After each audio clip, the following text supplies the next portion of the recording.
Well, the day of the hearing, I forgot about it.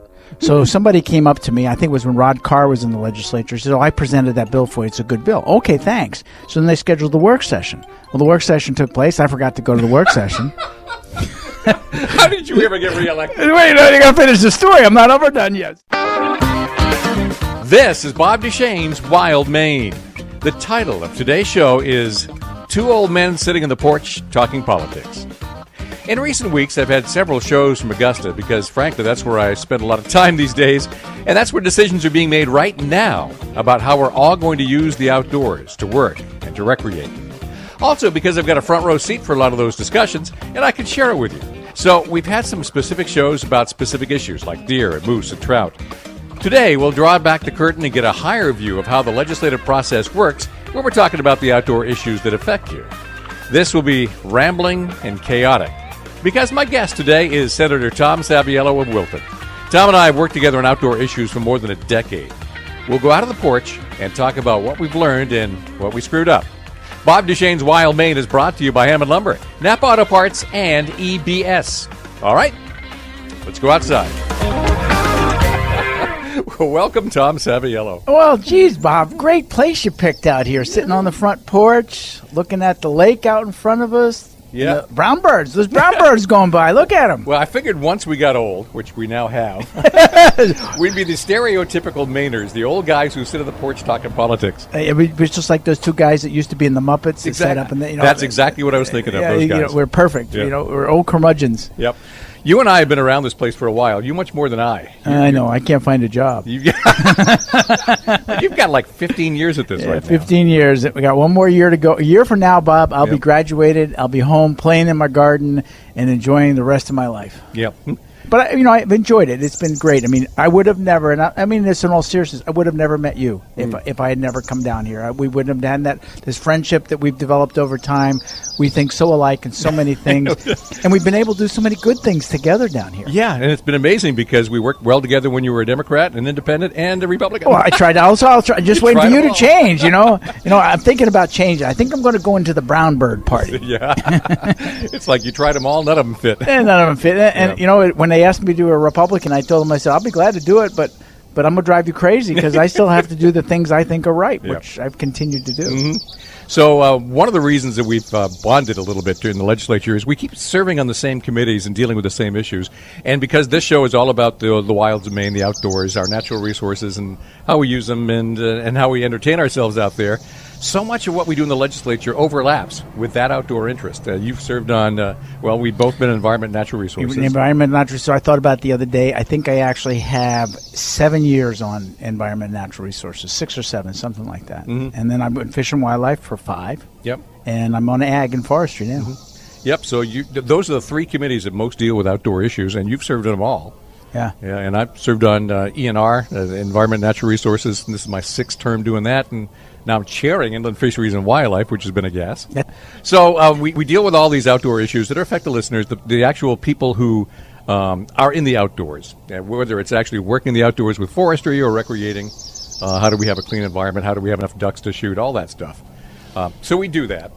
The legislative process, I think, is really different than what most people would imagine. Oh, yeah, absolutely. When I first came here, somebody said it's like making sausage. Yeah. It's very, very ugly, which I can imagine. But at the end of the day, the product's pretty tasty. And if things go wrong, you always fix it. You always fix it. It's like we've learned here. One of the things is one legislature is not bound for the other. Mm-hmm. So you and I can work our tails off on a legislation, not come back for the termed out or whatever reason, and come back in and find out the bill that we worked so hard on doesn't exist anymore because the next legislature got rid of it. Yeah, it is sausage, and it's an iterative process. We're never going to get a perfect bill, so you're going to see legislation come forward, and then it gets repaired for the next 2 or 3 sessions. Well, mining's a great example. We put that into place together in 2012, and there's been all kinds of attempts to change it and fix it, and we finally did it. And we did a good job at it. I mean, we really have made it so that if somebody wanted to mine in Maine, they could, But boy, the hurdles are pretty high to get there. Boy, I'll say. It really are. But it can. This is making it done responsibly. But you know what? I think back to 2012. I'm glad we are where we are today because we made a better law today because we have knowledge. Of course, it's kind of scary when Representative Campbell said that the collective knowledge is about to leave. I know. The old curmudgeons are going. Yeah, but that's always been the case. You've always got good people who aren't going to stick around. Yeah, that's correct. I mean, and we have, as you know, we have a great committee. Yeah, Wonderful we committee. Really do. In fact, I will say the world of my IFNW committee too, love them all. We are killing bills so fast this session. Do you have a license? Honestly, the only thing we don't do is kill them on Sundays. Oh, darn, I wish you would. So when I think about the legislative process, I actually develop what I call Robert's Other Rules of Order. Robert's Other Rules of Order. Okay, I like that. Go ahead. Yeah, and I don't think I've ever shared this with you, but no. They're really random, but I'll just start at the top and work my way down. And you can comment on them. So let's see. The best way to reach compromise is to work a bill until everybody is so sick of it they'll agree to anything. That or they'll kill it, one or the other. I had a bill up in your committee on eating, for the meals. Yes, oh yeah. And so you guys worked it, and then finally everybody said, no, that's no good, we'll kill it. Yep, we did yesterday. You did, Phil. Yeah, no, that's true. Yeah, that's true. We walked it out behind the shed and shot it. And I don't know whether you're going to have it on there, but the other one is the end of session. The end of session, you can either do what you want or not do it at all because everybody's so, oh my God, I'm almost done. Yeah, John Martin told me, those had to be about 5 years ago. The legendary John Martin says, we really ought to adjourn 3 days early because the last 3 days is when we make all our mistakes. That's true, but he was a master at it because that's when he used to sneak all the bills in to get them passed. All right, what's next? The more incompetent you appear to be in a bill, the more likely the lobbyist will go in the hall and solve your problem for you. Oh, that's true. There's somebody behind me that can talk about this better than I can. Oh, it's true. I mean, again, that's the secret I think we learned from John Martin years ago is you guys go in the hallway and solve it or we'll fix it for you. Neither one will you like it. Well, my favorite bill I had years ago was on the Western Maine Transportation. They are a quasi-government agency. And we had to try to get them permission to operate with a lower insurance rate. Well, the day of the hearing, I forgot about it. So somebody came up to me, I think it was when Rod Carr was in the legislature, said, I presented that bill for you. It's a good bill. Okay, thanks. So then they scheduled the work session. Well, the work session took place. I forgot to go to the work session. How did you ever get reelected? Wait, you got to finish the story. I'm not overdone yet. So the next thing I know is I get told it passes. I'm like, oh, great. Well, now it comes to the floor, and Janet Mills, who was my seatmate at the time, found a flaw in it. So she comes to me and says, don't worry, Tom, I'll take care of it. So she fixed the flaw, so I passed the bill. And your fingerprints weren't anywhere on it. It's like, okay, that was great. Oh, let's see. If you're going to speak, be dangerous. Otherwise, shut up. Then the axiom in that I'm going to be short. Yeah, I wasn't going to speak on this matter. Oh, how many times have you heard these expressions on the floor of the House or Senate during a debate? I mean, in the Senate, not as much in the Senate. It's interesting, but in the House, all the time. Yeah. Because everybody sits there, and it's like 151 members have to say something. Mm-hmm. And I remember Bob Daigle. Yes. Bob Daigle said he used to stand up and say, ladies and gentlemen, Madam Speaker, or whoever, Mr. Speaker, ladies and gentlemen of the House, I'm glad to see that the On and On Society continues to go on and on, on and on, on and on. Thank you very much for that down. And I remember, I forget who originally coined this one, but stood up and say, Mr. Speaker, like the speaker before me, I have nothing to say. That was Eddie Kelleher. It was Eddie was it was in under the John Martin administration, and Eddie got tired. One guy got up there, went on and on and on and on and on. So he stood up because you can't criticize anybody on the floor. You can't say that dumb dodo. Hey, what's he talking about? But you can say. So he found a subtle way, and he did it so fast. He sat down. The speaker couldn't hammer him down. Today's show: two old men sitting on the front porch talking politics. The old men are me and Senator Tom Saviello. We've worked on some really tough issues together for a lot of years, and we've done it without partisan politics getting in the way. When I got thinking about how that happened, I slowly developed Robert's Other Rules of Order. My next rule involves the 3 Ps we live by in the State House. In a moment, I'll reveal that secret. This is Bob Duchesne's Wild Maine on Sports Radio 92.9, The Ticket. It's Bob Duchesne's Wild Maine on Sports Radio 92.9, The Ticket. Today's show, two old men sitting on the front porch talking politics. And it's mostly about the outdoors and environmental issues because Senator Tom Saviello and I have spent, between the two of us, 26 years on the Environment and Natural Resources Committee, the Agriculture, Conservation and Forestry Committee, and the Inland Fisheries and Wildlife Committee. We're on the porch talking about how politics really works in the State House, and I'm running down what I call Robert's other rules of order. Okay, here's one of my philosophical ones. Uh-oh. We live by 3 Ps. 3 Ps. 3 Ps in the State House: politics, policy, and process. And to do good policy, you have to put aside the politics. If you can't put aside the politics, you don't deserve to be in politics. Back in the day, when I first got here, and I think my own personal success is, I don't care what party you're in. I don't care, because we have the same common concern. Let's sit down together and we can figure it out. And then you learn about the lobbyists that you can trust, that you can go to them. Even if they're against you, they can help you make the bill better, so they might either get on your side or stay out of it. And it really does. You got to learn to put the politics aside. I mean, there's some cases, and I tell people, and you know this as well as I, don't know if it's on your list or not, but there's 2,000 bills that will get introduced in the next 2 years. We'll kill 1,890 of them. Yeah. 50 of them will have a good debate because there'll be true philosophical differences within ourselves or amongst ourselves, and the others will be partisan bills. But you read the headlines, it's like we're killing each other. I know it.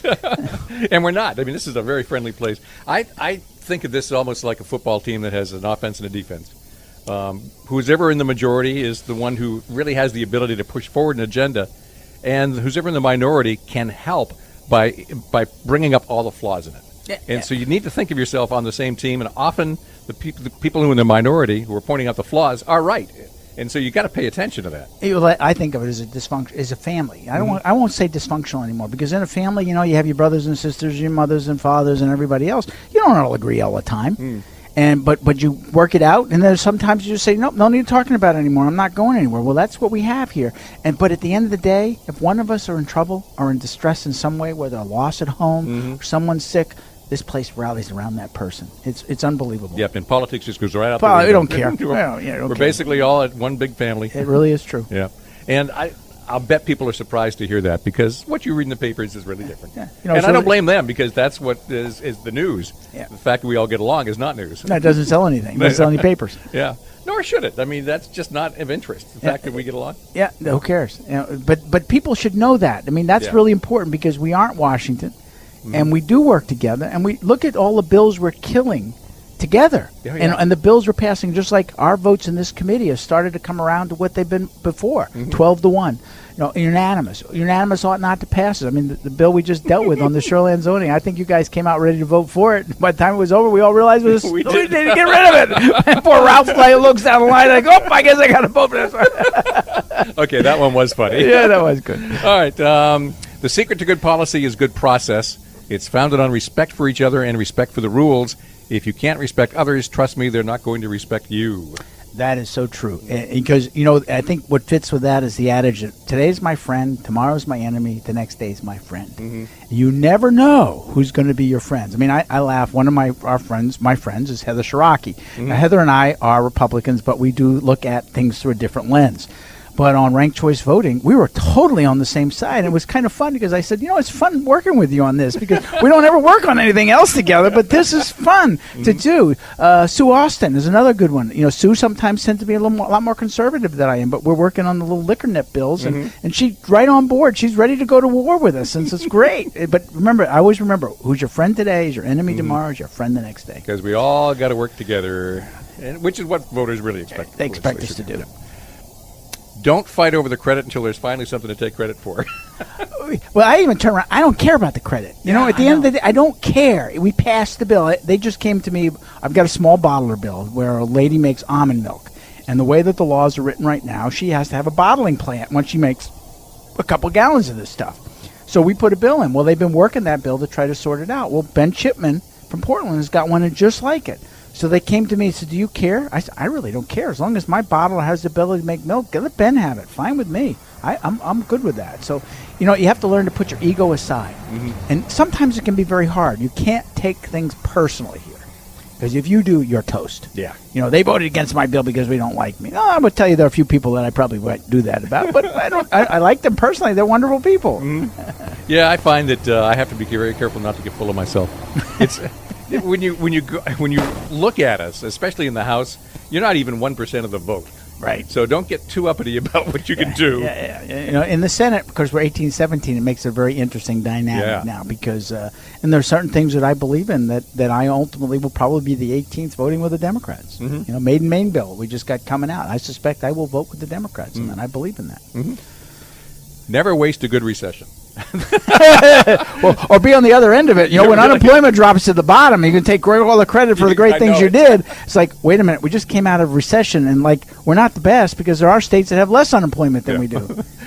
I've seen this so many times, and I think some folks in the legislature are doing it again. When suddenly you're flush with money, I want to spend it. You've got all this stuff that you really couldn't do during the recession, and now you do it, and it's not sustainable. And we have a difficult time making those informed choices of how are we going to do something that's sustainable even during the next recession. Well, and it becomes a very difficult thing on a committee because you vote against a bill and somebody will hold that against you in a campaign, and you try to explain to them, but we didn't have money to pay for it.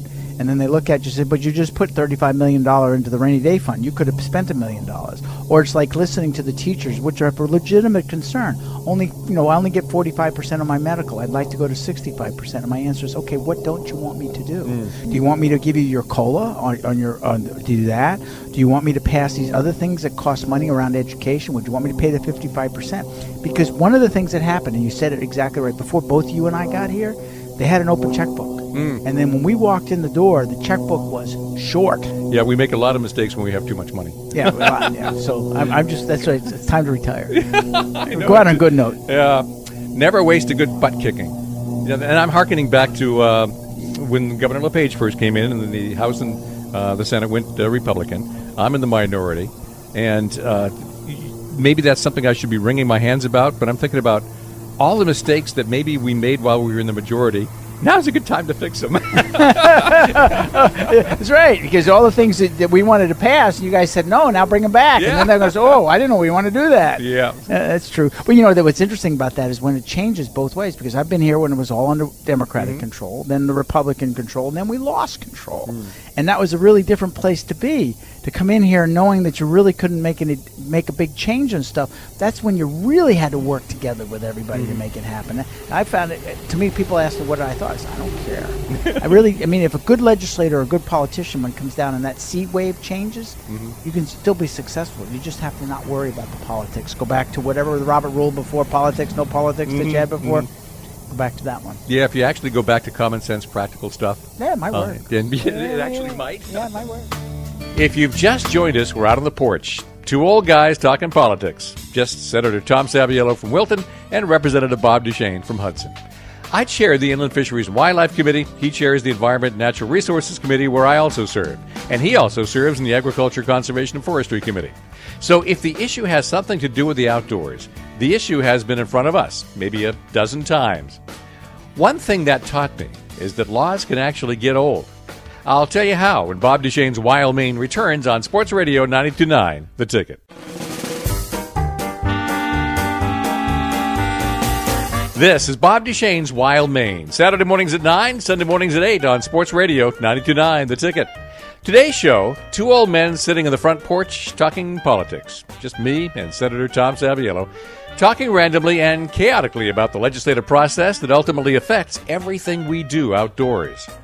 We've served together for 6 terms on the Environment and Natural Resources Committee. We even spent some time in the LD Regulatory Fairness and Reform Committee that updated some of our environmental laws.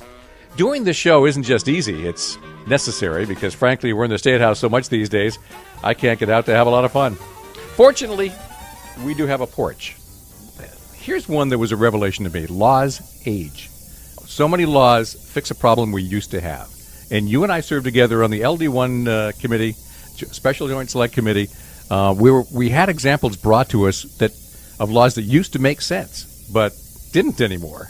And we found some of those. I realize that even some of my favorite laws, the Natural Resources Protection Act, it's like my favorite law, but it ages as well, and you've got to constantly pay attention to it and update where necessary. Well, and those are great examples, because not only we have LD1, then we roll into Natural Resources Committee, of which people wanted to go back to ground zero on all of these things. So that's when you and I spent time looking and learning and asking questions so that we could make some that needed to be tweaked. I mean, you know, I tell people this. Some people don't believe me, but I felt like mining. Mining was an old law. It was 1991. We needed to revisit that. And it wasn't the governor that did it. It was later for a number of reasons, but it was out of the Democratic leadership on the Senate side that wanted to go after it. But I felt we viewed shoreland high duck habitat. Yeah. We looked at shoreland zoning. Mm-hmm. We looked at vernal pools, and we fine-tuned it. It was time to bring it back to where, now that we've been in place, what's been the problems with it? So I felt pretty good about that. And I feel really good about the fact before we leave together, we're going to get to look at DEP in depth to how they're doing and how they're performing, which is kind of like, okay, great. We got it to where we are. We've been there since it's grown up. What do we need to change? You're absolutely right. Yep. And I think what woke me up to it is one of the issues that was brought to our attention in that LD1 committee is alcohol that was part of processing. And it was treated as a hazardous waste. That's not alcohol to drink and not alcohol in nips. Right. No, it's stuff for basically cleaning and electronic processes. Right. And that was treated as a hazardous waste because for a long time, that stuff was going into 55-gallon drums and getting buried in sand pits. Well, that doesn't actually happen anymore. There's ways to reuse that. But we're still treating it as a waste that it no longer was. What was good about that, interesting about that one is they were coming to us to say to dispose of it, we have to pay $3 a gallon. We can sell it to somebody to burn it for $2 a gallon. It makes us money and it gets rid of the waste. We had to change the law to do that. And I think we need to look more at more beneficial reuse, which I think we're going to end up reviewing as a committee probably next year. Because, hey, if something can be reused at some place, let's find a way to do it. Yeah, so many times we've been treating them as bad stuff because they are. But they can be changed into good stuff, and sometimes we have roadblocks in policy that prevent better use of some of these materials. It's not all garbage. It's got value in it. The surest sign of policy failure is a straight party line vote. Absolutely correct. I have failed. When we have to exercise the power to pass a bill or kill a bill, then I failed. I mean, I really believe that. I feel bad when the Democrats would be in control and they would win by the majority because we vote. This is where we're going to vote. I still feel bad in the Senate. Whenever we have an 18-17 vote, then we failed. We just didn't communicate.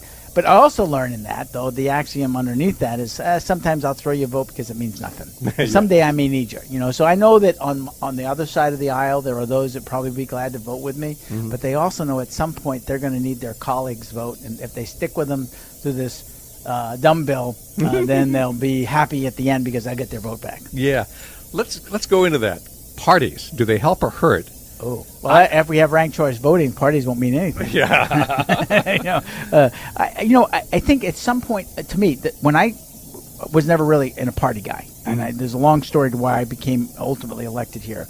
But when I ran for the Senate, I told people, the Republicans approached me, the Democrats approached me. Democrats never followed up. The Republicans did. And I told them, I'm still going to vote the way I think is right. It doesn't matter to me whether it's party line. I mean, ultimately, at the end of the day, for me, when I cast my vote, if it's really not meaningful to my district and the guys need it, or guys and gals need it on my party, I'll give them the vote. But if there's some things I feel pretty strongly about, I'm not going to vote with them. So I don't think it makes a difference, but to some people, it's extremely important. Yeah. Extremely important. I always described it when I first got here as like I played sports in high school. I played football, I wrestled, I played baseball. And I was always involved. And I chased girls. Those are my four sports. And you were good at three of them? Baseball, wrestling, and I was an academic star. I had a good time. And I blossomed when I went to college because I still chased girls, but I was really interested in forestry. Well, we were talking about politics. Going into this last election, I was, a little bit fed up with party politics anyway because the country had gotten so weird. And I was reflecting, why is it we have a two-party system? And I did a little bit of research on it. And basically it comes down to we always did because that's the way the Constitution favors the power of the majority. It's a winner-take-all situation where no matter how bad your president turns out to be, you got him for 4 years, winner-take-all, and it sticks. You don't have a parliamentary system like Europe where you can have new elections. So that really forms a tendency of having two competing parties, either one of which could eventually take power. But back in the day, you didn't have this division that we have today. Even here in Augusta, I've been told that when everybody really stayed here at the old Augusta Hotel, that you had every night everybody got together, a few beverages. Every night people did this. They were all in one location, so you developed a relationship. I was also told there were bars all over the place in the State House where people would come in, they'd have a drink together. So you didn't have this animosity that builds up. But now those that do stay here are spread out, and we are mobile. I mean, I go home every night. In 15 years, I've stayed down here 3 nights. That's it. So we are mobile. We don't go home, so we don't develop those friendships and those relationships. We do to an extent, but not to the same level it used to be. Yeah, and I'm told it's even worse in Washington, where they really don't see each other very socially these days. Yeah. I wouldn't want to go there. No, I know. No way. People say, why don't you run for something, Bob? And I say, no, I'm running from it now. I'm from it. Yep. You know, they joke with me. A lot of my friends say, well, when do you run for governor? Nope, not happening. I'm done. Yeah. Another corollary to all this, I say that you do your best work when you don't have enough votes to do your worst work. Yeah, that's true. That's probably true because you have to You really have work. to work with people. You got to work with people. You got to find out. That's really a good one. If you got enough votes, you can pass stupid stuff. Yeah, exactly. Because again, that was my frustration when I was a Democrat. I sometimes would go to the caucus, and John Richardson was the caucus leader. And he looked at the committee vote, and it was a divided report, and all 8 Democrats are on board, and 5 Republicans are against it. And I looked at the bill, I said, but John, this is a dumb bill. Why are we voting for this? Well, we got to vote because the party voted for it. I'm not voting for it. That's why I got in trouble. I can't vote for this piece of junk. But that's what you do, is you do that. But, I got one for you that I got to add. This is Tom's, some of my things that I've thought about. One of the things I learned really strongly this session is what's mine is mine, and what yours is mine. You talking about your foraging bill? Foraging bill. Tell everybody what this bill was all about. So people have, as we all know, fiddleheads and mushrooms and raspberries on their property. And we're so kind as a state and population, we don't mind if people come in and take those for their own use. Unfortunately, they've started to have a very high commercial value. And there are people who are making a living out of this stuff. And they're going in, picking it, and probably selling it under the table for $3 and $4 a pound for the fiddleheads, and they're selling raspberries for $5 or $6 a pound.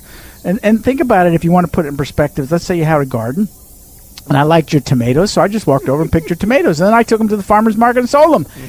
So I put a bill in that says, just ask permission first. Just go to the landowner and say, listen, I'm going to pick your fiddleheads, because I had 2 constituents that had a fiddlehead patch, on a mushroom patch, basically, and they went out to pick them, and they were gone. Somebody else had taken them, and they just devastated the fiddlehead patch. So they were going to close their land off, and I said, please don't do that. Just let me see if I can pass some legislation. So I put it into Ag Committee, had a hearing. It was interesting because I presented my idea. I had all the landowners testify in favor of it, and all the foragers testify against it. So it gave me the idea, what's mine is mine, and what's yours is mine. So then I went through the laws, and here at the end of the day, I ended up killing the bill, most of it. There's one part I wanted to get, but right now I'm the only one on the minority report. Is this all illegal now? If you go onto somebody's property and literally take a hand of fiddleheads and have a gun in your hand because you are open carrying, you can be arrested for a felony stealing charge and put away. I mean, that's on the books. There's a Chapter 14, Chapter 17, and Chapter 35, believe it or not, has blueberries. That if you, I don't know how it got under taxation, but under taxation for blueberries, that if you do not have permission to pick a person growing blueberries, you can be arrested for it and fined for it. So there's no need to do it. So all the foragers that got mad at me because I was taking away their living, you need to be aware it's already illegal. Fact is, you really got thrown under the bus on this one. Oh, I really did. I mean, taken to the woodshed. Oh, and then on the committee, the frustrating part is the vote was 12-1. The only thing I wanted to deal with was mushrooms, because it's really hard to put a value on those things, and they can be extremely valuable for a number of reasons. And the 2 landowners on the committee voted against me. It's like, okay, I don't get this, but I'll have fun. It'll come to the floor. I'll speak to it. I'll probably get no votes but my own, but I'll make my statement. Senator Tom Saviello is my guest. If you hear an occasional bird in the background, that's because this show is titled 2 Old Guys Sitting on the Porch Talking Politics. Tom and I have spent more than a decade in the legislature working on many of the issues that affect people who live, work, and play in the outdoors. When we come back, another one of those things learned in the legislature that I call Robert's Other Rules of Order. And this one is about giving the other side cover to do the right thing. This is Bob Duchesne's Wild Maine on Sports Radio 92.9, The Ticket. This is Bob Duchesne's Wild Maine on Sports Radio 92.9 The Ticket. Today's show is outdoors. It's called Two Old Guys Sitting on the Porch Talking Politics. It's Senator Tom Saviello of Wilton and Representative Bob Duchesne of Hudson. Tom is the one doing most of the talking.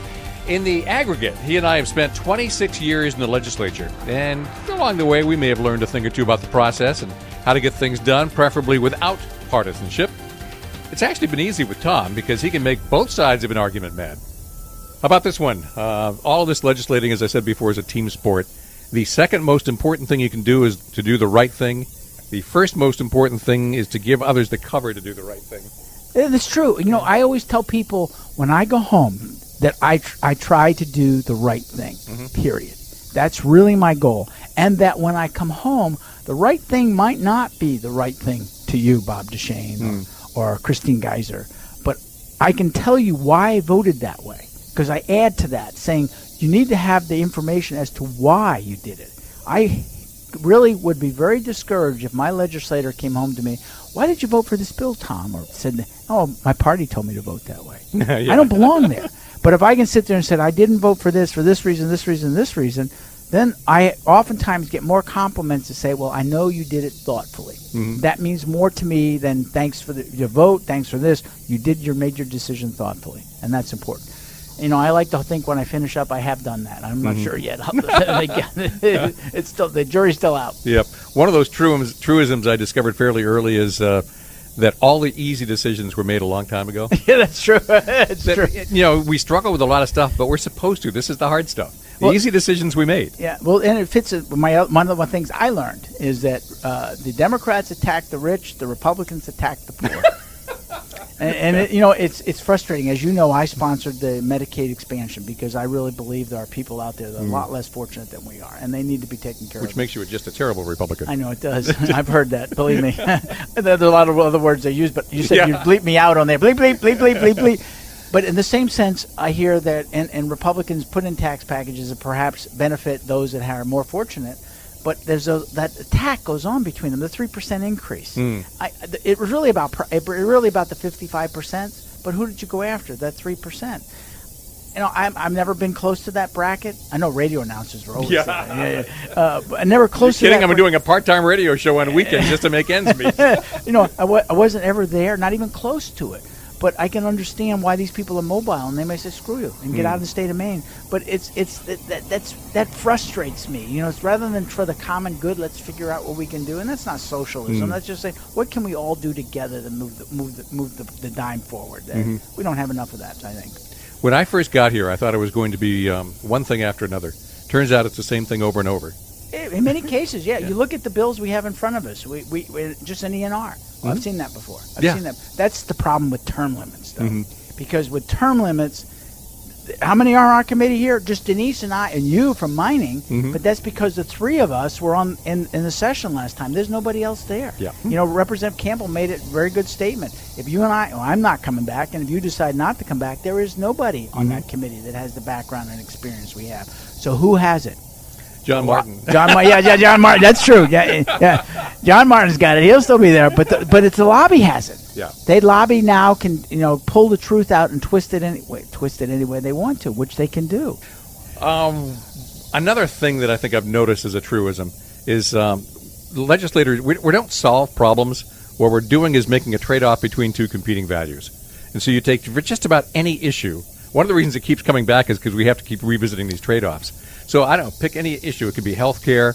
You're trying to have something that's affordable, but that's also available to everybody. And sometimes those two ends of the spectrum compete. You got to find the sweet spot in between, and that can change over time. It can change over time. And the thing I tell people, we don't want to be the referees. We don't want to decide what's right and wrong. And people will come in. I mean, I had a bill in to change the county commissioners to 5 many years ago in Franklin County. I had the county commissioners come in and say they wanted 3, and I had the local municipality say they wanted 5. Well, the state and local said, well, we're not changing the law because we don't want a referee. I mean, and it sometimes is easier. It's always easier to say no and not to pass than it is to try to wade into stuff. But it's hard for us to wade into stuff. Think about it. Well, it is. To get into the details, and again, I use the mining that we just finished up today, is that we got into the details. We took the time to do that and really dig into what we wanted to have happen. And we did a good job at it. But not a lot of committees have that time and experience. They don't. They've got to figure it out where it is on the run, and then when they've got 200 bills in front of them and they got to act, and they're getting a letter from the speaker saying you got to get these out of your committee, they're like, oh, I'll just kill them all. We can't deal with them. I got one for you. Okay, go. Legislative time. New definition. I'm punctual for my entire life, and then I get in this stupid building, and everybody's late. Well, I remember first getting here, and Pat Caldwell was the speaker, and we were supposed to be here at 10 o'clock. Well, I was still working, so I would go to work until about 9:15, and then drive down here to go to work. Go to the legislature. I'd get here at 10. No bell. Finally, about 11:30, the bell would ring. And I said, I thought we started at 10 on your own legislative time. Yep. I've been in committee rooms where the committee chair literally was sitting in his office at 1 o'clock. The hearing was supposed to start at 1, and he comes out at 2, and we needed a senator. And I found that frustrating. So the one thing I promised myself, if I ever took control, we were starting on time. There are people from the public as well as businesses that are here to testify. And I made sure, and I think you can attest to the fact that we start on time. But legislative time, people need to know that, because sometimes people will show up and they say, when are we going to get to my bill? And I said, we're on legislative time. I have no idea. Exactly. Today's show is called Two Old Guys Sitting on the Porch Talking Politics. Senator Tom Saviello and I have spent a collected 26 years working on outdoor issues that affect everybody who lives, works, and plays in the outdoors. He's the current chair of Environment and Natural Resources Committee. I'm the current chair of the Inland Fisheries and Wildlife Committee. So just about all the outdoor issues get thrown in our laps. So after all this time, here's the key question. Knowing what we know now, what will we have done differently starting out? Good one. That's next. This is Bob Duchesne's Wild Maine on Sports Radio 92.9 The Ticket.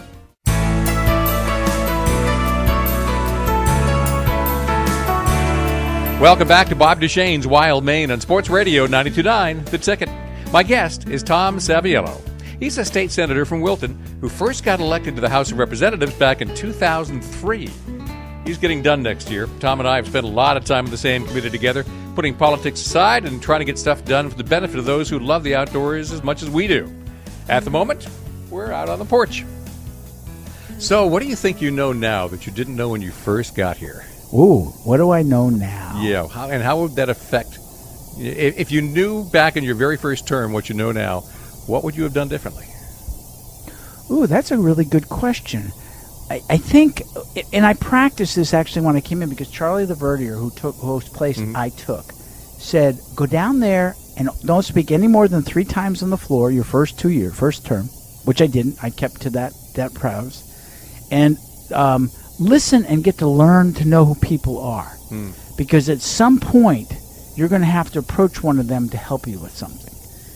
If I had it to do over, I think in the beginning when I first got here, I took things too personally. It took a long time to realize this is not a personal battle.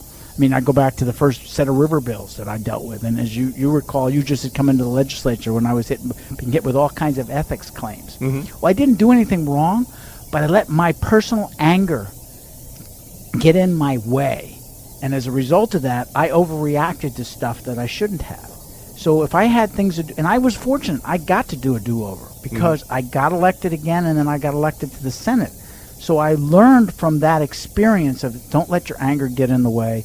And don't take it personally. As much sometimes it's really tough to do, but that I think I've been able to survive. So if I had the knowledge I have now about doing that back when I first came in, that's probably the biggest difference there. And the process. Yeah. I mean, no question about it. I mean, when you come in here, you're not running by Robert's Rules of Order. You're running by something called Mason's Rule of Order. What the hell is that?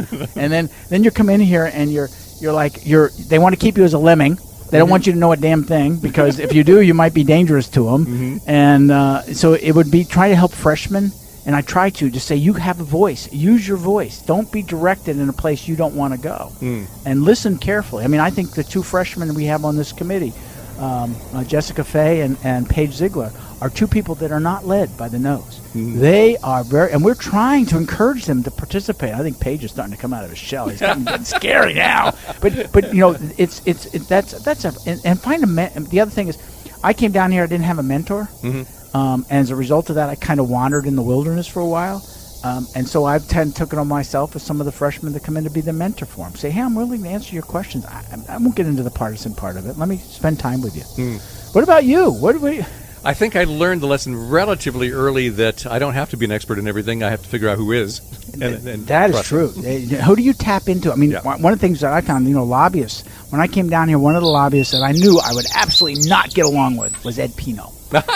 Ed was a strong labor person at the Otis Mill. I knew about him. I read about him. I said, I'm not going to like this guy, and I can tell you he's one of my best friends. Isn't he great? He's great because he's one of those guys you can go to and have a conversation. He will tell you both sides of the issue. So to me, Ed is a perfect example. And you use that knowledge. You go to people and say, help me understand this. What's wrong with it? And if they're good at their business, they're going to tell you both sides. And hope that you lean towards their side, but they'll understand you did your vote in a knowledgeable way. I would say another thing I learned that this is very much a relationship business. Oh, no question about that. It's got much less to do with the actual merits of a policy change. It's who are you working with? Can you trust it? Can you get to a result that both of you are going to like? It's amazing how little it has to do with policy sometimes. It really does. And the trust is the big word. The only thing you and I have is our word. And I won't go into who it was, but there was a legislator here that I brought a bill out, and I was going to try to do something for it. And he came to me and he said, if you do that, I can vote for the bill. And I said to him, okay, let me make sure I got this right. If I do this, this, and this, you'll vote for the bill. So I asked a third time. I asked 3 times. He said yes. Came in to vote for the bill. He voted against it. And I looked at him and I said, I thought you were going to vote with me. Oh, well, I changed my mind. Well, I'm okay. The thing you have to learn here is sometimes new information comes available. And time is so critical. You don't have real time to convey that you're not going to vote that way. But out of respect, you should at least send a note that said, I listened to what you had to say. I'm with you, but I have to change my vote, and here's why. So I might be disappointed that you changed your vote, but at least I've told you that I've done that. The things that were interesting that I've learned about, and actually you in so many ways taught me this, is how to look up the statutes, how to look at the Constitution. I never thought that I would have any inkling of what the Constitution says. I mean, and the best one that I always have is about bearing arms. I mean, I never would have thought I would become. I mean, I joked with Janet Mills, our Attorney General, the other day. I rattled off a whole bunch of legislation, a whole bunch of statutes, and then even quoted out of the Constitution. This is related to pesticides and whether you can have home rule or not. And then I wrote her, after I wrote all the citations and stuff, I said, can I be in a junior AG? And I never thought I would do that. But I remember coming in here because never as committee chair did you really pay attention to that kind of detail. Where in statute does it say that?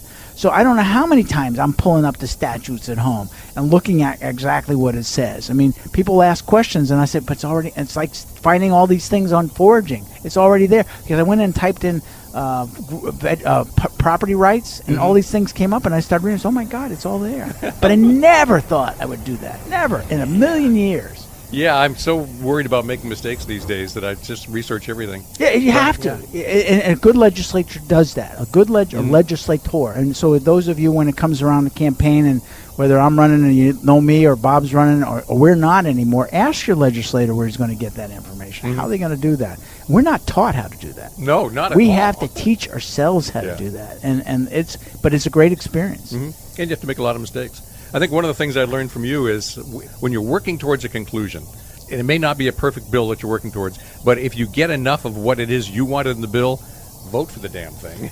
But I think Brownie Carson said it best today on the mining bill, and he didn't say it publicly, but don't do away with the good trying to get to the perfect. Yes. Because that means a lot. If you've got a good bill, it's not quite there, but boy, I tried to get everything I possibly could. I couldn't get everything. It's a spirit of, I call it spirit of collaboration. I don't like the word compromise. It means I gave something up. Collaborating meaning we work together. I mean, that's a classic bill. I mean, that will probably go down in my memoirs as a classic bill. Yeah, it took a long time to get there, and we still got work to do. But the way that DEP and the environmental groups work together to bring that to resolution, that's not happening in the 14 years that I've been here. That was so rare to watch. It was rare, and it was a privilege to watch them do it. It was the way it should be done, because we wanted to protect the Maine environment, but we still wanted to keep the doors open for business. Here's one that goes back to my very first term here when John Richardson was Speaker. We were debating, and this was in a Democratic caucus. We were talking about tax reform, and we never did pass it that session, but there was at least conversation. And we were going around and around on it in our own caucus, and eventually John said, this hasn't cooked enough. The fact is, you can bring a good idea, and it's got merit, but it's got bad points to it. And some of this stuff just has to sit there in the crock pot and simmer a long time. Well, I like to talk about my good science bill. Mm-hmm. When I first got here, I put a bill in. It actually was horrendous, but it talked about if you're making rules, you really have to have proof that these are based in science. And so I put it in. It failed. And another time I put it in. It failed. Finally, 10 years later, or 8 years later, in LD1, we got it put in because it made sense at that time. So you had to percolate. You had to listen to the concerns. Yeah, I mean, again, we talk about the same thing over and over, but that's part of the process. When a new policy area first comes to the legislature, you're probably not going to get it right the first time. You aren't, unless you're a genius, and unless you've got some really good drafters of the bill that really understand the issue. I had the one bill I put in last year on solar and farms and houses. And we surprised everybody because we brought it out of the Senate. It was a pretty good margin of an ought to pass. And the enviros didn't know what to do because they didn't expect they'd get it out of the Senate. So they weren't even prepared to lobby down on the other end of the body. And at the end of the day, the governor vetoed it. Unfortunately, it was vetoed before it got into the pile of 56 that he forgot. Otherwise, it would have gotten into law. Yeah. Well, anybody who's been listening to the show for the whole thing, I congratulate you because this was a chaotic mess. No, it's legislative sausage making. It's two old guys sitting on the porch talking politics. Yeah, there goes that brown bird, Bob. And just like that, we are out of time. Senator Tom Saviello has been my guest. If you ever get the urge to hear this show again, it's archived online at 929theticket.com. Join me next weekend for another chaotic mess. Saturday morning at 9, Sunday morning at 8. Bob Duchesne's Wild Maine is brought to you by Hammond Lumber, Napa Auto Parts, and EBS on Sports Radio 929 The Ticket.